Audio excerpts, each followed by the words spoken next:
Hello everyone in University Relations. I am coming to you on the 4th day of our 12-day University Relations celebration Advent to give you the gift of holiday libations to share with you and your loved ones. I hope you enjoy it more than I enjoy wearing this hat. Okay, so the first step that we're going to take is for the mulled wine is to slice up our orange, which I've done already so that I don't cut my fingers off while I'm videotaping this. Next, we'll take our Farmer's Market Cranberry Round Barn Winery. It's available at Martin's or whatever. So let's pour that in. A good healthy amount, however much you want, right? You do the whole bottle. Throw a stick of cinnamon in there. Let's see here. Use some whole cloves here. Good amount of that. And then we'll add, recipe calls for brandy, but I like Grand Marnier because it's a cognac and orange liqueur together. And it'll give the mulled wine a nice, more orangey flavor, complementary to the oranges that we've already got. Just a little bit of that.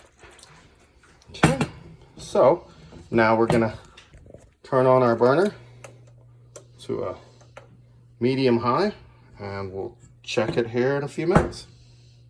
Okay, while our mulled wine is over there cooking, we'll make our next drink. All right, for my next drink, we're gonna be doing something called the lump of coal. A lump of coal. First things first, we're gonna start off with some of these Luxardo maraschino cherries. You can use regular maraschino cherries, but these are real good if you have them on hand for making martinis and whatnot. I already poured some of this juice out, you know, so I didn't make a mess while I'm holding one phone. And then what we're gonna do is I'm not using the actual glass that you should be using. You should be using like a Glencairn or something like that, but don't hold it against me. I don't have a whole lot of bar dishes. So what I'm going to do is I'm going to rim the glass with that cherry juice, like that.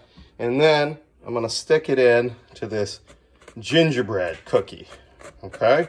So there is a gingerbread spice that you can find, but I couldn't find any. So what I did was I bought some Archway cookies and put them in a bag and smashed them up with a cup, okay?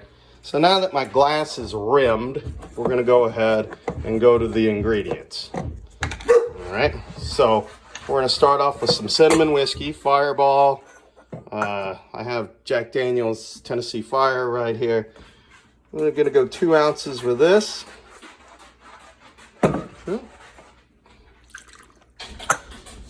going to go with an ounce of rum chata. More if you like it a little bit milkier. I like it a little bit milkier. We'll go more. All right. So we'll pour that in. Okay.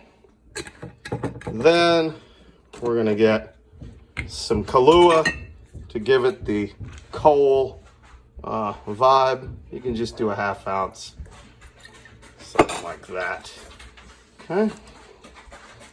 Yeah, put the top on it. Shake it.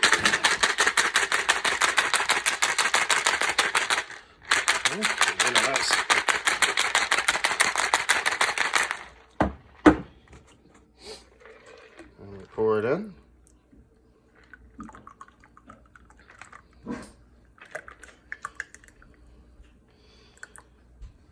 Alright. If you put a little bit more Kahlua or some of this cherry juice in there, it'll make it darker so that it looks like coal. But there it is, the lump of coal. And you say, cheers, Santa. Alright, for our next drink, we're going to be making something called a bourbon cider. Alright?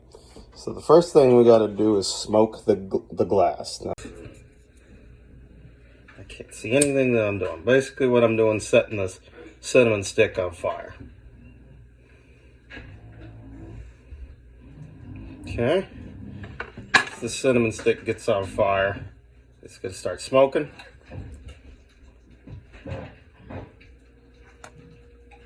Alright, there it is. And I'm going to catch the smoke inside the glass. hopefully we caught that. You can see that my glass is beginning to smoke, and that's the cinnamon smoke going right up in there. Next thing I'm going to do is I'm going to get some graham cracker crumbs, and I'm going to put some cinnamon sugar in there. Mix that all up.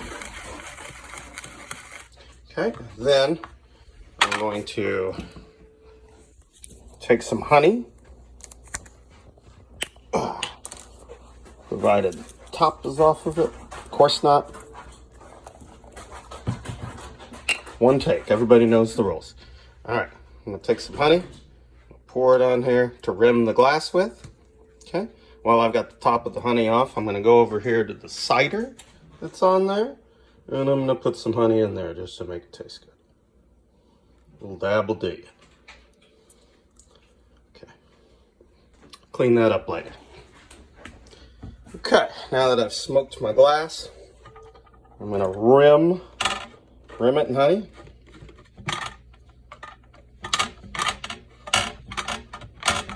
Make sure I got a good rim of honey all the way around the glass. Then I'm going to dip it into the mixture of graham cracker and cinnamon sugar. Very good. And then we'll take approximately 2 ounces of bourbon. And if you're ever curious of how you can measure that without a measuring cup, 2 fingers, good deal. 2 ounces. Now, then I'm going to come over here and take my nice warm bourbon, or warm cider, and pour it in.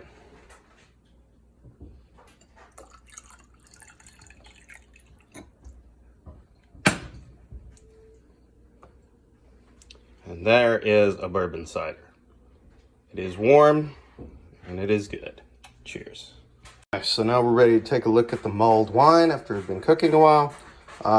What I did was I waited till it's medium-high heat and it started simmering, and I brought it down to a lower level. You want to put a screen on this to prevent your cloves and cinnamon sticks from going into somebody's wine glass. So I'm going to pour very carefully. Not make too much of a mess. All right. Okay. And now we have a glass of nice mulled cranberry wine, complete with cloves and oranges and everything. All right, let's say we've got those reindeers that aren't quite 21 yet, like this particular one. What we can do is make them a melted reindeer. What we want to do is start off with some eggnog. Well, first of all, we want to rim the glass. Okay? We'll rim the glass. We'll use some of the honey we've already used.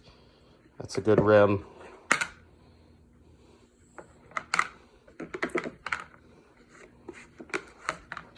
Okay, so our glass is now rimmed. Then we can take some sprinkles. I've got